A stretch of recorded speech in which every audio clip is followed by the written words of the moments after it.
दिल में जो रहते हैं, हर दिल में जो रहते हैं, वो मेरे मोहम्मद है आका। व नुसल्ली अला रसूलिहिल करीम, अम्मा बाद, औज़ु बिल्लाहि मिनश शैतानिर रजीम, बिस्मिल्लाहिर रहमानिर रहीम। व इज़ल मौऊदतु सुइलत बिअय्यि ज़ंबिन क़ुतिलत, सदक़ल्लाहुल अज़ीम। और जब ज़िंदा दरगोर की हुई बच्ची से सवाल किया जाएगा कि उसको किस जुर्म के अंदर कत्ल किया गया। ये कुरान पाक की आयत सूरत तकवीर 30वें सिपारे की आयत है, जिसके अंदर ये बताया गया है कि जिस बच्ची को ज़िंदा दरगोर किया जाए, क़यामत के दिन वो सवाल करेगी। वतन अज़ीज़ में चंद दिन पहले मियाँ वाली के अंदर एक वाक़या पेश आया। एक संग दिल आदमी ने अपनी 7 दिन की बच्ची को गोलियां मारकर कत्ल कर दिया। उसको मैं बाप नहीं कह सकता, मेरा ज़मीर गवारा नहीं करता कि उसको मैं बाप कहूँ, क्योंकि एक वालिद जो होता है, जिसके बेटे और बेटियां दोनों हों, तो वो अच्छे तरीके से जानता है कि बेटियों के ऊपर थप्पड़ के लिए हाथ उठाते हुए भी 100 मरतबा बंदा सोचता है। माँ मार लेती है बेटी को, लेकिन वालिद मारते हुए सोचता है कि मैं अपनी बेटी को थप्पड़ कैसे मारूं। यहाँ तक कि अपनी बेटी को डांटते हुए भी वालिद डरता है कि यार मैं अपनी बेटी को डांटूं कैसे। ये माँ का काम होता है जो बेटी की तरबियत करती है, बेटी को डांटती है, टपटती है, ये माँ और बेटी का मामला होता है। लेकिन वालिद जो होता है ना, बाप, उसकी ज़्यादा फोकस बेटे के ऊपर होती है। बेटे को मारता है, पीटता है, जो कुछ करता है, और बेटा इस चीज़ को माइंड नहीं करता। बच्चियाँ, बेटियाँ बनिस्बत बेटों के वो बड़े नरम दिल के मालिक होती हैं। हदीस पाक के अंदर आता है, हुज़ूर अलैहिस्सलातु वस्सलाम ने फरमाया, मफ़हूम है कि अपनी बेटियों से नफ़रत ना करो, अपनी बेटियों को ज़िंदा दरगोर मत करो, अपनी बेटियों को कत्ल ना करो। ये मुनिसात हैं, यानी ये बड़ी नरम दिल हैं, बड़ी मोहब्बत रखने वाली हैं, अलगालियात, और बड़ी महंगी हैं, बड़ी ही अनमोल नेमतें हैं ये अल्लाह तबारक व तआला की बेटियाँ। अल्लाह तबारक व तआला जिसके ऊपर खुश होता है उसको बेटी अता फरमाता है। अब ये मलऊन बदबख्त शख्स, इसके दिल के अंदर पता नहीं कहाँ से ऐसी राउनियत और फिरौनियत भरी हुई थी। कौन सी अबू जहल की तालीमें इसने हासिल की थी कि अबू जहल से मुतासिर होकर एक नौमौलूद बच्ची को कत्ल करना, गोलियां मारना, यह कहाँ की इंसानियत है। ये मुसलमान तो क्या, कोई इंसान भी यह काम नहीं कर सकता। एक इंसान एक दरिंदे को मारते हुए, एक मूजी चीज को मारते हुए 100 मरतबा सोचता है कि यार मैं इसको मारूं या ना मारूं। अब पता नहीं कि उसके ये सीने के अंदर दिल है या पत्थर है, अल्लाह ही जाने। और ये अचानक नहीं हुआ कि अचानक उसने अपनी बेटी को मार दिया होगा। उसके पीछे एक बहुत पुरानी सोच कार फरमा थी, कि जो अबू जहल वाली सोच थी उसके दिल के अंदर।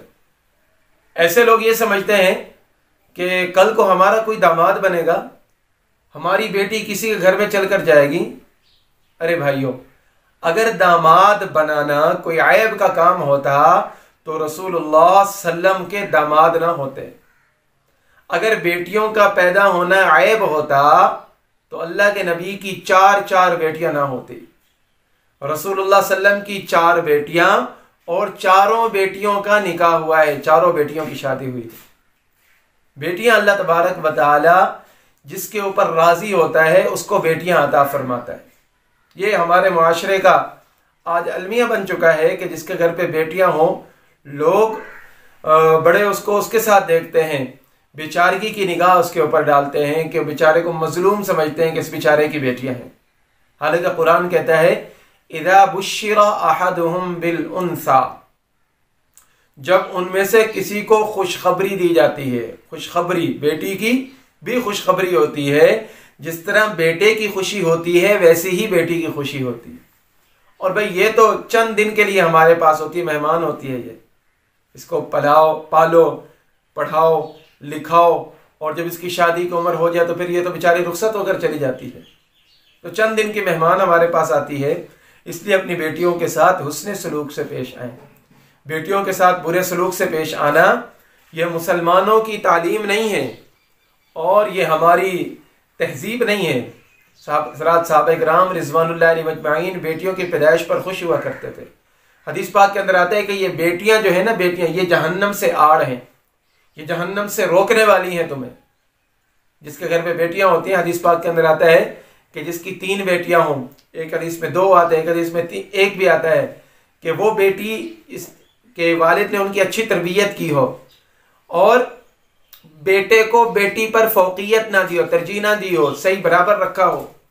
क़यामत के दिन ये बेटी अगर इसके वालिदैन के बारे में फैसला होगा कि इनको जहन्नम के अंदर डालो, तो ये जहन्नम के आगे आकर आड़ बन जाएगी और कहेगी कि या अल्लाह, इन्होंने मेरी तरबियत की थी अच्छी, मुझे पढ़ाया लिखाया था और मेरे साथ कोई फर्क नहीं किया था, मेरे साथ इनकी कोई लालच नहीं थी कि मैं इनको कमा कर खिलाती, पका कर खिलाती, मुझे इन्होंने पाला पोसा, शादी के काबिल इन्होंने रुखसत कर दिया।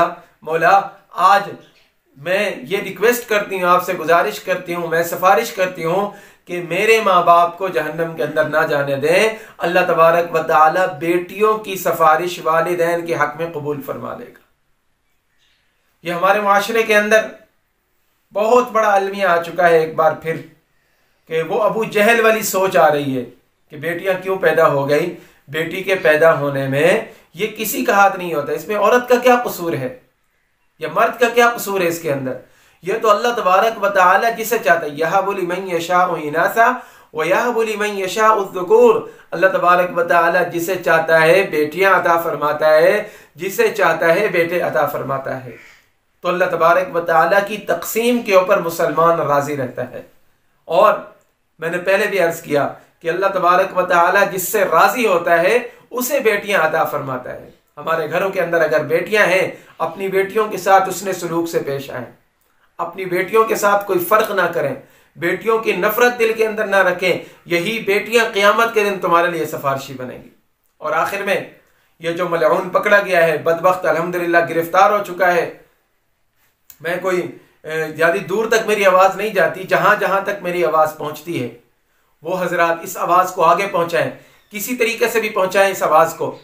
इस मोहल्ले में इस आदमी ने, जिस जगह पर इस आदमी ने उस बच्ची को गोलियां मारी हैं, कत्ल किया है, वहीं पर इसको रोड के ऊपर फांसी दी जाए, सरेआम फांसी दी जाए, आम अलग नहीं, सरेआम सब लोगों के सामने फांसी दी जाए, ताकि ये आने वाली जो नस्लें हैं जो अपनी बेटियों से नफरत करना चाहते हैं या इस तरह का बहीमाना यानी जानवरों वाला ये अमल करना चाहते हैं, उनके लिए बायस इबरत बन जाए। और सरकार इसके ऊपर खुसूसी तौर पर नोटिस ले, खुसूसी तौर पर इस आदमी को इबरत का निशान बनाया जाए। अल्लाह रब्बुल इज्जत से दुआ है कि अल्लाह तबारक व तआला ये हम सबको अपनी बेटियों की कदरदानी करने की तौफीक अता फरमाए। आमीन व आखिर दावाना अनिल हम्दुलिल्लाहि रब्बिल आलमीन।